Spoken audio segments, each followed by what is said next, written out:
I've always complained about how I'm introduced, because sometimes they say something wrong, but when I'm introduced like that, you guys expect a lot, so yeah, thank you. My name is Jordan Howard. I'm 18 years old. I'm a freshman at Santa Monica College. I went to Henry Clay Middle School. Anyone here from Henry Clay Middle School? I went to Henry Clay Middle School right down the street. I went to Century Park in Inglewood, and I left and went to Lawndale. I went to Environmental Charter High School. That's where I graduated from.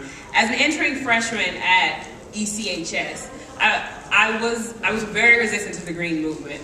I only went to the school because it was a college prep school and it was one of the better, small schools, and I knew I wanted to go to college. I struggled all the time because I was the only one in class that always told my teachers that why were they pushing us? Why were they forcing us to learn about global warming? Global warming wasn't real. Why are you teaching us this? This is telling all my classmates, don't listen to that, don't listen to that. You know you don't believe that. That's not true. And then 3 years later, I'm the one leading all the workshops and telling them, live sustainably, and this is good, green is healthy. But I learned my 10th grade year when I took an environmental education class that I was only resistant to the green movement, and I only thought that global warming and climate change was fake because every time I heard about global warming, it was always about the gloom and doom.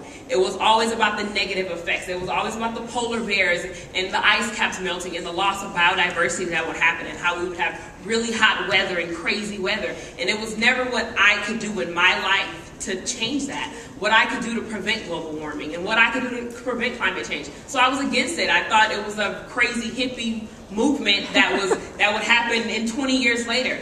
And it wasn't until I went to a conference in San Rafael and I saw the solutions, and I saw corn-based cups. I saw cups made out of corn, plates made out of sugarcane, and learned about solar energy and learned that we could power a car with electricity, and that organic food actually tastes good, and that organic food is actually healthy, and healthy is good. And it inspired me. It really inspired me because I saw that the green movement was real. It wasn't something that was going to happen in the future. It wasn't something that could happen in the future.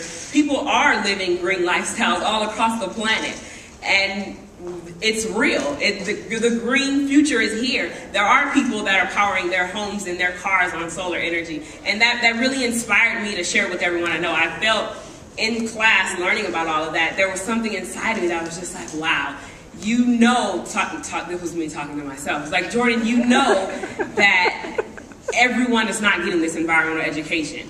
There's a reason why you're being taught this. There's a reason why you were resistant. There was a reason why you went to ECHS and you are learning this, that you need to share this with everyone you know. Because everything that I learned in that class, just in 1 year or one semester, 80% of it I had never known. I had never really knew about solar energy. I knew it was just solar panels and it's powered by the sun.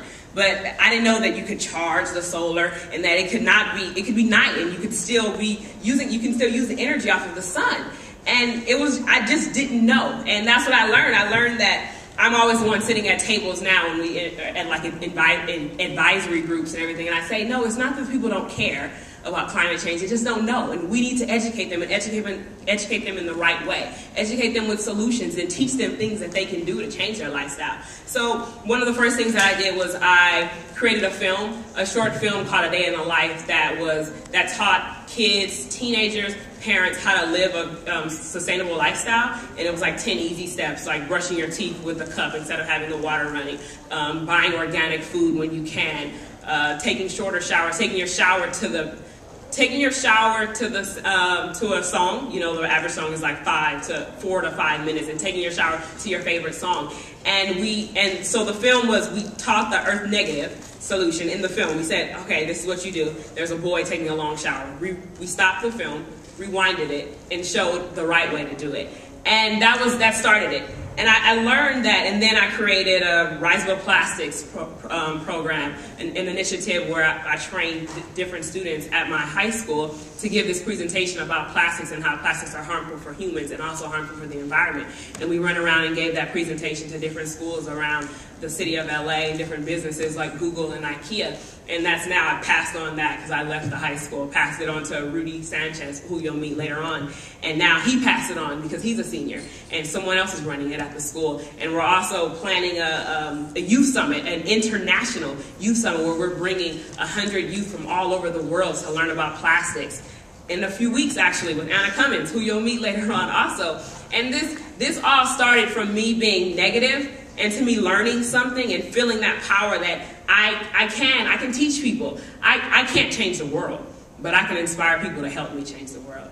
And that's what I've learned. And I think that if you look back at almost every big movement, it was led by youth. The civil rights movement, the feminist movement. It was the young women that said, I want to work in jobs. It was the young kids that said, hey mom, I want to go to school with white kids. Hey mom, I want to go to school with everyone. And you look at what's happening right now all across the world, especially in the Middle East. It was youth that used Facebook to organize those marches. It was youth that got that mean man out of that government. And we have the power, we have the influence over our parents. You know, little kids, when you're at the store and you're at the store and you're grocery shopping with your mom, and you know that there's something that you want to get and she doesn't want you to get, and she says no, no, no.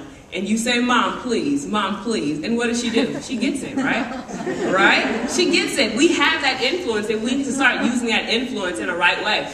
And this green movement is a healthy movement. It's a movement that won't just help the environment. It'll help us save ourselves from diseases like cancer and diabetes. It'll help us live healthier lifestyles. It'll help us love one another. Once you care about the earth, you begin to care about yourself, and you begin to care about the people that are around you. So let's share this. Thank you. Woo-hoo!